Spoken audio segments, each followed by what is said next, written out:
Hello guys, good evening. Welcome to Mahi blogs. और आज ऐसी नॉर्मल सी एक चर्चा करके आप लोगों को कुछ बता रही हूँ। गौर से सुनिएगा क्योंकि ये सबके जीवन में होता है। हम सबके ज़िंदगी में कभी ना कभी एक ऐसा पल आता है जब हम कमज़ोर होते हैं, दुखी होते हैं, अंदर से टूटे हुए होते हैं, लड़ रहे होते हैं, अंदर से खींच रहे होते हैं। तब हम क्या करते हैं?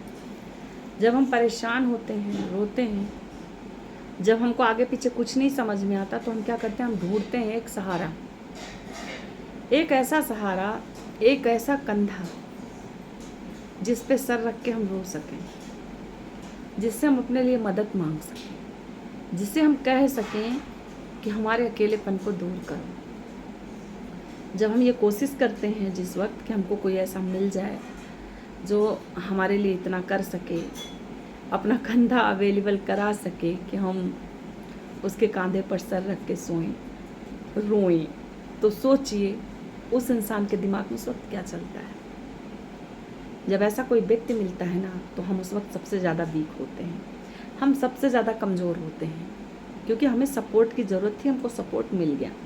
हमने रोया भी, अपने मन की ग्लानि भी कम की, अपने बारे में उसको सब कुछ बता भी दिया। छोटी बड़ी हर परेशानी, हर जानकारी हमने उससे शेयर कर ली। क्यों? क्योंकि उस वक्त वो है हमदर्द। कुछ दिन बाद वही हमदर्द आपके दर्द की वजह बन जाएगा।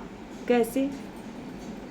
जिसको आप अपनी हर छोटी बड़ी हर तरह की बातें बता चुके हैं, परेशानी में, दुख में आपने सोचा नहीं कि क्या बोलना चाहिए, क्या नहीं बोलना चाहिए, वो व्यक्ति आपका हर तरफ से फायदा उठाने का कोशिश करना शुरू कर देता है। भरपूर प्रयास, कोशिश ही नहीं, भरपूर प्रयास हर तरफ से, मेंटली, फिजिकली, फाइनेंशियली, तीनों तरफ से औरत वीक होती है जब भी किसी का सपोर्ट लेती है। अपने घर से परेशान होके, अपने घर के लोगों से हैरान परेशान होके, अपने घर के काम और अपने घर के तानों से परेशान होके जब औरत बाहर किसी का सहारा ढूंढती है, उस वक्त वो औरत सबसे कमजोर हो जाती है। उस औरत को सहारा देने वाला व्यक्ति वक्त बदलते ही मजबूत हो जाता है। फिर होता है शोषण का सिलसिला जारी, जहां आप हर तरह से हैरेसमेंट का शिकार होते हैं। फिजिकली, मेंटली, फाइनेंशियली आपको पैसे भी देने पड़ रहे हैं, आपको उसके ताने भी सुनने पड़ रहे हैं, आपको गालियां भी बक रहा है, हो सकता है कभी हाथ भी उठा दे रहा हो, आपको वो भी बर्दाश्त करना पड़ रहा हो। तो इन सब चीज़ों से बचने के लिए मेरी राय मानो, मैं तो यही करती हूँ, जब कभी आपको ऐसा लगे कि आपको परेशानी हो रही है, आप अकेले हो रहे हो, आप रो रहे हो, कोई कांधा नहीं है आपके पास, उस समय आप एक उपाय करना, अपने ही एक हाथ को दूसरे हाथ से ऐसे पकड़ना, मन में बोलना, मुझे किसी की ज़रूरत नहीं है, मैं खुद के लिए काफ़ी हूँ,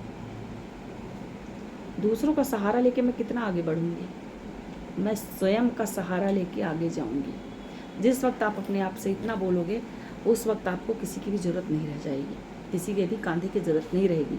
जब आप किसी के कांधे के लिए तरसोगे नहीं, मांगोगे नहीं, सहारा मांगोगे नहीं, कांधा चाहिए नहीं, तो सीधी सी बात है, आप कभी वीक नहीं पड़ोगे। और जब आप वीक नहीं पड़ोगे तो आपका शोषण नहीं हो सकता।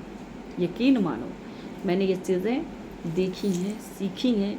बहुत सारे केस ऐसे मेरे पास आए हैं जिनमें औरतें अपने बनाए हुए जाल में स्वयं फंसते गई हैं, और इन जालों में उलझ उलझ के कितनी ऐसी हैं जो अब दुनिया में नहीं है। तो आप लोग कभी भी ऐसे जाल में ना फंसे। जब आपको किसी की बहुत सहारे की ज़रूरत हो तो स्वयं को खोजें, बाहर किसी को नहीं खोजना, स्वयं को खोजना है। जब आपकी खोज स्वयं तक सीमित हो जाएगी तो आपको कांधे की ज़रूरत नहीं पड़ेगी, वो ज़रूरत ख़त्म हो जाएगी।